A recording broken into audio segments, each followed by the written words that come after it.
नमस्कार दोस्तों, कैसे हैं आप। आई होप कि आप अच्छे होंगे। दोस्त बाबू, हम लोग क्या पढ़ रहे थे। हम लोग जो है इंग्लिश ग्रामर के अंदर सेंटेंस के बारे में पढ़ रहे थे और हम आपको बताए थे कि सेंटेंस किसे कहते हैं। SENTENCE सेंटेंस को ना हिंदी में कहते हैं वाक्य। अब वाक्य क्या होता है हम बताए थे आपको, क्या होता है बताइए, कमेंट करिए। चलिए हम बताते हैं, आप नहीं बताइए, केवल वीडियो देखिएगा। चलिए हम बताते हैं। देखिए, इंग्लिश में ना 26 लेटर होते हैं, हम सबको पता है। और कौन कौन से होते हैं तो A to Z, यानी A से लेकर Z तक 26 लेटर होते हैं, जिसमें 5 वॉवेल होते हैं और 21 कॉन्सोनेंट होते हैं। तो हमको वॉवेल और कॉन्सोनेंट को यहाँ पे कोई जरूरत नहीं है, ना वॉवेल की जरूरत है ना कॉन्सोनेंट की जरूरत है, बस 26 लेटर होते हैं। और इन्हीं लेटर को ABCDEF ये सब क्या है, लेटर है, जिसका अपना कोई अर्थ नहीं होता। ए मतलब क्या, बी मतलब क्या, लेकिन कहीं कहीं ग्रामर में देखिएगा ना तो ए का मतलब भी कुछ हो जाता है, ए मतलब एक सी का मतलब भी कुछ हो जाता है, लेकिन ऐसे देखिएगा तो सबका अपना कोई अर्थ नहीं होता। लेकिन जब हम लेटरों को आपस में जोड़ते हैं, जैसे APPLE, एप्पल क्या एक शब्द है जिसमें APPLE यानी डबल पी है, यानी टोटल 5 लेटर को मिलाकर यह एप्पल एक शब्द बना है। और इस एप्पल एक शब्द है, और शब्द किसे कहते हैं तो लेटरों से बना, मतलब जब कई लेटरों के एक शब्द एक ग्रुप में जोड़ते हैं ना, एक समूह में जोड़ते हैं और उससे एक मीनिंगफुल अर्थ निकले और उससे अर्थ निकलता है तो उसे शब्द कहते हैं। जैसे एप्पल, मैन, मैन मतलब क्या होता है आदमी। तो मैन क्या है, मैन क्या है एक शब्द है, एक वर्ड है जिसमें M, A और N 3 लेटर है। 26 लेटर होता है ना, तो उसमें से 3 लेटर है। और ऐसे जैसे जब कई वर्डों को, मतलब वर्ड क्या होता है लेटर से, LETTE लेटर से वर्ड बनता है ना। और वर्ड का अपना अर्थ होना चाहिए। अगर वर्ड का अर्थ नहीं हो, जैसे मान लीजिए MGPCT अगर लिख देते हैं तो इससे कोई अर्थ नहीं निकल रहा है, तो यह शब्द नहीं है।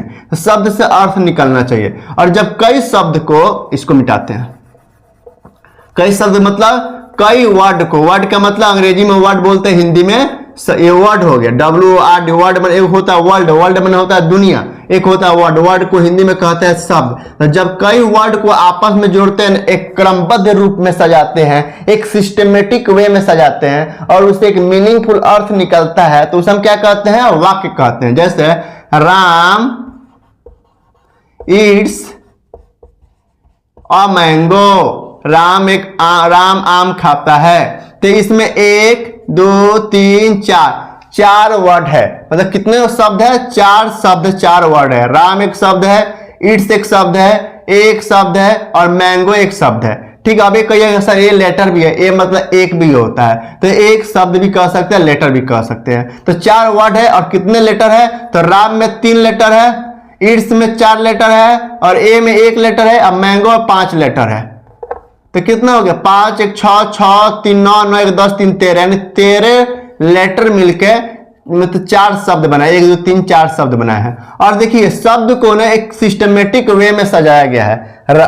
राम लिखा गया है, तब इट्स लिखा गया है, तब ए लिखा गया है, तब मैंगो लिखा गया है, और इससे अर्थ निकल के आ रहा है, मीनिंगफुल अर्थ दे रहा है। तो क्या है, एक सेंटेंस है। अगर वही हम कर देते हैं राम मैंगो ए ईट्स, तो ए भी एक मतलब शब्द है, इससे अर्थ निकल रहा है। राम का अपना एक अर्थ है, मैंगो का अपना एक अर्थ है, ए का अपना एक अर्थ है, ईट्स का अपना एक अर्थ है, लेकिन एक सिस्टमेटिक वे में नहीं है, तो ये वाक्य नहीं है। मतलब वाक्य कहने का मतलब है कि वाक्य किसे कहते हैं, सेंटेंस किसे कहते हैं, तो वर्ड को एक सिस्टमेटिक वे में रखना ही, सजाना ही वर्ड कहते हैं। जैसे मान लीजिए कि आप फूल, कोई गुलदस्ता सजा रहे हैं या घर सजा रहे हैं फूल से, ठीक है। और कैसे बिखेर दीजिए, फूल खरीद के लाइए, गेंदा का, चमेली का, गुलाब का, कहीं गुलाब फेंक दीजिए, कहीं चमेली फेंक दीजिए, कहीं कुछ फेंक दीजिए, तो एक अच्छा दिखेगा नहीं दिखेगा। और वो उसी फूल को एक सिस्टमेटिक वे में सजाइएगा ना, अच्छा सजाइएगा, कितना अच्छा लगता है, लगेगा ना बाबू, लगेगा ना, बोलो लगेगा ना। तो उसी तरह से वर्ड को एक सिस्टमेटिक वे में सजाना ही सेंटेंस कहलाता है। और सेंटेंस जो होता है ना वो 5 प्रकार के होता है। पहला होता है असर्टिव सेंटेंस, दूसरा होता है इंट्रोगेटिव सेंटेंस, तीसरा होता है इंपरेटिव सेंटेंस, चौथा होता है ऑप्टेटिव सेंटेंस और पांचवा क्या होता है, एक्सक्लेमेटरी सेंटेंस होता है। तो आज हम लोग ना इस 5 सेंटेंस के अंदर इंपरेटिव सेंटेंस के बारे में पढ़ेंगे। किसके बारे में पढ़ेंगे, तो आज हम लोग पढ़ेंगे इस इंपरेटिव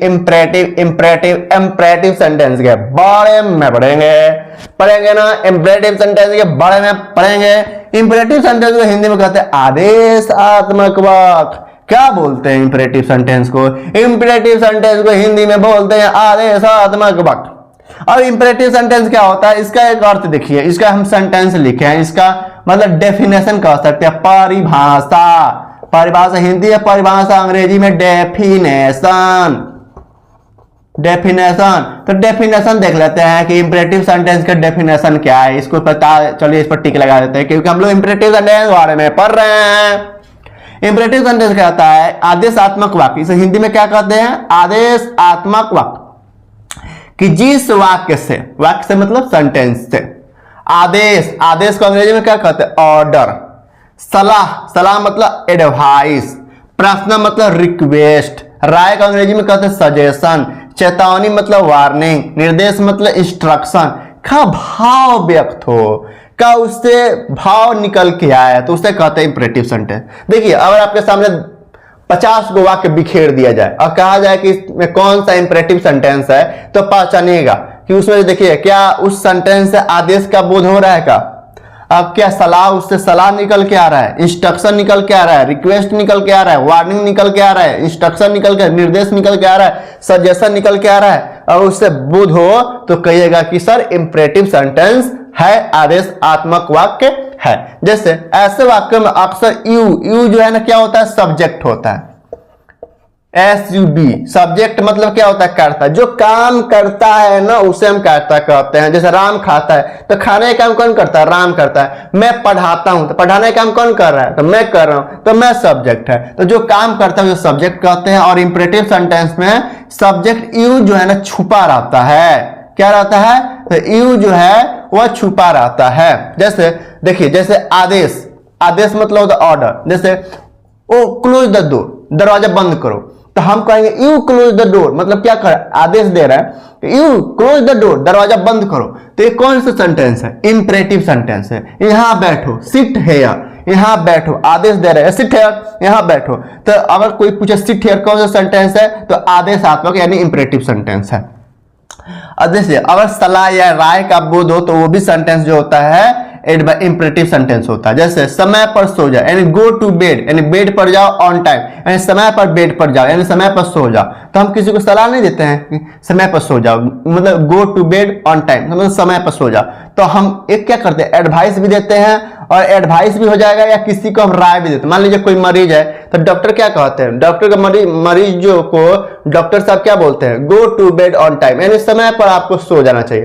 तो राय भी देते हैं, और मतलब एक तरह से राय भी हो सकता है, सलाह भी हो सकता है। रिक्वेस्ट, अगर रिक्वेस्ट का बोध हो तो वो भी देखिए, रिक्वेस्ट में अक्सर प्लीज एक वर्ड होता है, प्लीज का वर्ड का उपयोग होता है। जैसे कृपया प्लीज रीड दिस लेटर, कृपया इस लेटर को पढ़िए, कृपया इस चिट्ठी को पढ़िए, प्लीज रीड दिस लेटर। जब आप किसी को कहते हैं कि प्लीज रीड दिस लेटर, तो कौन सा सेंटेंस होता है, इंपरेटिव सेंटेंस होता है, क्योंकि उससे ना रिक्वेस्ट का भाव निकल के आ रहा है। जैसे प्लीज टेल मी स्टोरी, एक कहानी सुनाइए, कृपया मुझे एक कहानी सुनाइए। तो आप क्या किसी से ऑर्डर करिएगा, प्लीज मतलब हमको ऑर्डर कहानी सुनाओ, नहीं तो मारेंगे तुमको, कहिएगा कभी नहीं। आप वहां रिक्वेस्ट करते हैं कि बाबू सोना हमको एक कहानी सुनाओ, please tell me story Babu.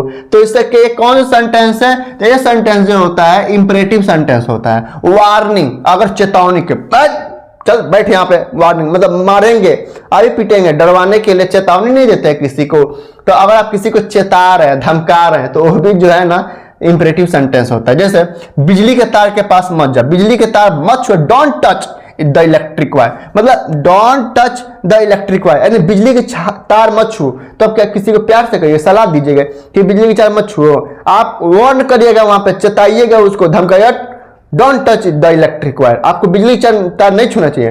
Don't मतलब डोंट फास्ट रन, तेज मत दौड़ो, गिर जाओगे। आप किसी को वार्न कर रहे हैं, चेता रहे हैं, तो कौन सा सेंटेंस होता है, ये इंपरेटिव सेंटेंस होता है। जैसे अगर आप किसी को अनुमति दे रहे हैं कि कम इन, आ जाइए फोन उठा लीजिए, खा लीजिए, पी लीजिए, सो लीजिए। आप किसी को अनुमति दे रहे हैं या ऑफर दे रहे हैं कि मेरे यहाँ काम कर लीजिए, या ऑफर दे नहीं होता है, चलिए 5 रुपए रख लीजिए, ऑफर दे रहे हैं कि ये काम कर दोगे तो 10 रुपए दे देंगे। मतलब अब जब आप ऑफर देते हैं या किसी को अनुमति देते हैं ना, तो उस तरह का सेंटेंसेस जो होता है ना बाबू, वो कौन सा सेंटेंसेस होता है? इंपेरेटिव सेंटेंस होता है। जैसे परमिशन या ऑफर, अंग्रेजी में बोलते हैं परमिशन या ऑफर दे रहे हैं तो हम इंपेरेटिव सेंटेंस। जैसे कम इन, अंदर आ जाओ, तो आप क्या कहते हैं? किसी को अनुमति देते हैं कि नहीं मैं कम इन सर, तो आप क्या कहते हैं? कम इन, यानी अनुमति देते हैं। तो अनुमति देना भी कौन सा सेंटेंस होता है? और इंपेरेटिव सेंटेंस होता है। जैसे एक कप चाय ले लो, तो आप किसी को ऑफर करते हैं एक कप चाय ले लो, have a cup of tea, एक कप चाय ले लो, have a cup of tea मतलब एक कप चाय ले लो। तो इस तरह का सेंटेंसेस भी होता है ना, इंपेरेटिव सेंटेंस होता है। अगर आप किसी को निर्देश दे रहे हैं बाबू, इंस्ट्रक्शन बोलते हैं अंग्रेजी में, इंस्ट्रक्शन। अगर आप किसी को निर्देश दे रहे हैं, इंस्ट्रक्शन दे रहे हैं, तो वो सेंटेंसेस जो होता है ना, वो भी इंपेरेटिव सेंटेंस होता है। जैसे किताब खोलो, ओपन द बुक, मतलब किताब खोलो। अब आप कहोगे सर द क्यों लगाए? तो हम किसी निश्चित बुक के बारे में बता रहे हैं, हो सकता है साइंस के बारे में बता रहे हैं, हो सकता है फिजिक्स, हो सकता है अकाउंट के बारे में, हो सकता है इंग्लिश के बारे में कह रहे हैं कि ओपन द बुक, किताब खोलो, एक निश्चित किताब खोलो। तो ओपन द बुक, यहाँ पे हम निर्देश देने का भाव व्यक्त हो रहा है ना, तो ये भी कौन सा सेंटेंस है? Imperative sentence. ध्यान से सुनो, लिसन केयरफुली, ध्यान से सुनो। आप किसी को निर्देश देते हैं कि ध्यान से सुनो, तो ध्यान से सुनो, निर्देश दे रहे हैं कि ध्यान से सुनो। जैसे हम ही कह रहे हैं कि मेरी बोर्ड की तरफ ध्यान से देखो, लुक एट मतलब केयरफुली द बोर्ड, मतलब देखो, look at the board carefully, मतलब ध्यान से इस बोर्ड को देखो। तो एक क्या है? हम आपको निर्देश दे रहे हैं, तो ये भी हम मतलब यहाँ पे एडवाइस भी हो सकता है, लेकिन ज्यादातर ये निर्देश होता है। तो इस तरह का अगर सेंटेंसेज में अगर आदेश का बोध हो, अगर लगे सेंटेंस लगे कि नहीं आदेश निकल के आ रहा है, या एडवाइस निकल के आ रहा है, या रिक्वेस्ट निकल के, सजेशन निकल के, वार्निंग निकल के, इंस्ट्रक्शन का भाव व्यक्त हो रहा है, तो उस तरह का सेंटेंसेज जो होता है वह इंपेरेटिव सेंटेंस, आदेशात्मक वाक्य होता है। तो आई होप कि आपको इंपेरेटिव सेंटेंस के बारे में समझ में आया होगा। चलिए आज के लिए इतना ही रहने देते हैं। नमस्ते, बाय, फिर मिलते हैं आपको, बाय।